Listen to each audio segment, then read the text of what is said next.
अस्सलाम वालेकुम नाज़रीन, मैं हूँ सलवा हसनैन। आप देख रहे हैं सूर्या न्यूज़।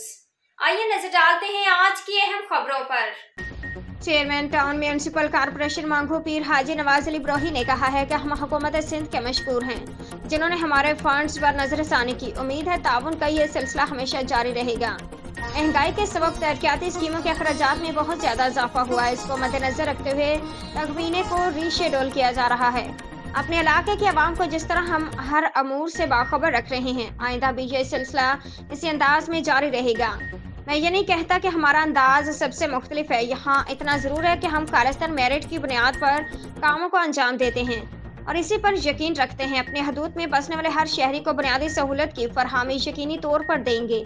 इसके लिए हम मुख्तलिफ प्लान तश्कील दे रहे हैं जिन पर मरहलावार अमल दरामद होगा। मेरिट पे यकीन रखते हैं, इसलिए तरक्याती काम भी 100% मेरिट के मुताबिक अंजाम दिए जाएंगे। इन तमाम अमूर की निगरानी म्यूनसिपल कमिश्नर आगा खलीक खुद कर रहे हैं। मैं और मेरी टीम ये काविश कर रही है कि अवाम को किसी भी किस्म की मुश्किल का सामना न करना पड़े। इसलिए मरबूत हिकमत अमली के तहत तमाम तर काम किए जा रहे हैं। नई स्कीमों के आगाज से इलाके मसाइल में वाज़ेह कमी आया होगी। इन ख्यालात के इज़हार उन्होंने टेंडर ओपनिंग की सादा सी तकरीब में खिताब करते किया।